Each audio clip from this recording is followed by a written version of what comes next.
Чо, уже бастаймыз ба?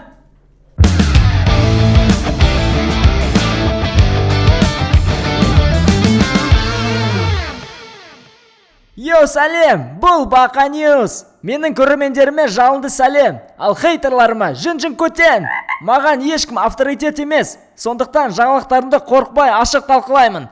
По секрету айтайын, менің выпусктарымды чисто жалғыз өзің отырып көр. Жаныңда біреу отырмасын, әйтпесе мен любой жерде боқтап қалуым мүмкін, нахуй. Короче, на чили, на расслабоне бастаймыз. Бақа Ньюс, кеттік! Қазақстан президенті Қасым-Жомарт Тоқаев бейресми кездесуге Олимпиада формасымен барды.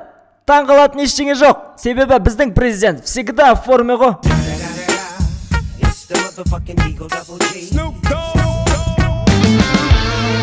Алакөлден Алматыға дейінгі баратын пойыздың ішінде 52 градус ыстық болды.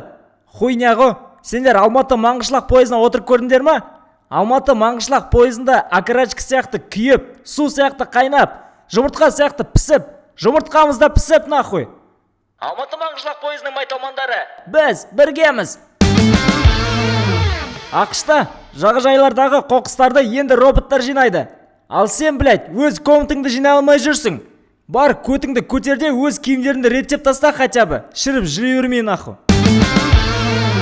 Қазақстанда халықтың 61% өмірге риза. Ебать, сонда қайсыларың недовольны болып жүрген? Айбек, сен ба, блядь? Сен бірінші комнатыңды жинап алшы, сосын сөйлесеміз, далбайып. Ольга Рыпакова спорттан кетпегенін мәлімдеді. Ебать, не болып кетті? То кетті дейді, то кетпеді. Осы жылы Олимпиадада дұрыс секіре алмаса да сөзден пизде секіреді екен. Елімізде шай мен кофе қымбаттады. Кофеға похуй, ебать, шайды нахуй қымбаттаттыңдар. Қазақтардың бәрі шайдан өлген бірдеңелер ғой. Бля, енді шайдың бағасын көріп, біздікілердің давлениялары пиздес көтеріліп кететін болды ғой. Қазақстандық Тұран футбол клубы Барсадан кеткен Мессиге ұсыныс жасады. Бля, Месси ПСЖ или Сити ма деп ойланып жүрсе, қайдағы Тұран, бля? Месси КПЛ-да бәрінің көтін айрады ғой. 80-ге толғасын шақырмасаңдар, бірақ көшпейтін шығар. Өйткені Түркістанда үй пиздес қымбат қой. Еліміздің барлық аймағында күн 42 градус ыстық болуы мүмкін. Конечно, ыстық болады. Себебі шымкенттіктер Қазақстанның уже барлық жерінде бар ғой. Ауа райын соларға келіп жүрген. Енді бәріміз шешес деп кетпесек болды, шешес. Ош. Түркістан облысында таңғы сағат 7-де той жасағандар дронмен ұсталды. Ебать, таңғы 7-де қайдағы той, бля? Қазақтар, сендер таңғы 7-де жұмысқа тұрмайсыңдар, жүгіруге шықпайсыңдар, таңғы рейске кешігесіңдер. Но, сука, тойға барасыңдар. Ебать, сігесіңдер. Ана той иесі пиздес косякқа кірді ғой. ЖБ штраф төлейді ғой енді. Не дейміз басқа? Главный, жастар бақытты болсын енді.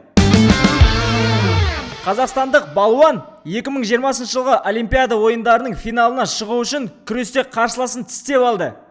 Тістеу емес, періп алу керек еді. 7 қола медаль, бірде-бір алтын жоқ. Сыртта 2021 жыл. Ал қазақтар әлі қола дәуірінде жүр. Или өзім бар бәрін айырайын ба? Қалай ойлайсыңдар? Комментке жауабын қалдырып кетіңдер. Бүгінге осы.